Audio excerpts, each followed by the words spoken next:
চীনের president Xi Jinping এর সঙ্গে সাক্ষাৎ করেছেন প্রধানমন্ত্রী তারেক রহমান। স্থানীয় সময় শুক্রবার সকালে বেইজিংয়ের গ্রেট হল অব দ্য পিপলে এই বৈঠক হয়। এ সময় বাংলাদেশের স্বার্থ সংশ্লিষ্ট বিভিন্ন বিষয় তুলে ধরেন প্রধানমন্ত্রী। এর আগে চীনের ঐতিহাসিক তিয়ানআনমেন স্কয়ারে অবস্থিত স্মৃতিস্তম্ভে পুষ্পস্তবক অর্পণ করেন বাংলাদেশ সরকার প্রধান।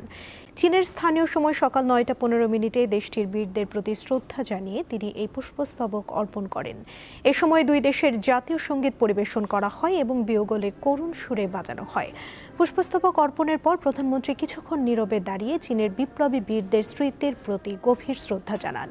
এ সময় প্রধানমন্ত্রীর সঙ্গে উপস্থিত ছিলেন তার সহধর্মিণী জুবাইদা রহমান। চীন সফর শেষে প্রধানমন্ত্রী তারেক রহমান আজ বিকেলে বেইজিং থেকে ঢাকার উদ্দেশ্যে রওনা হবেন।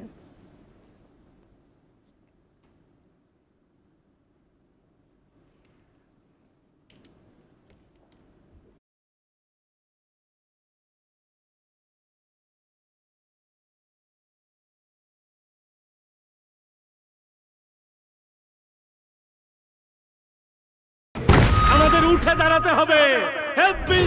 স্পিড সকল অন্যায়ের বিরুদ্ধে রুখে দাঁড়ানোর এনার্জি পার্টনার।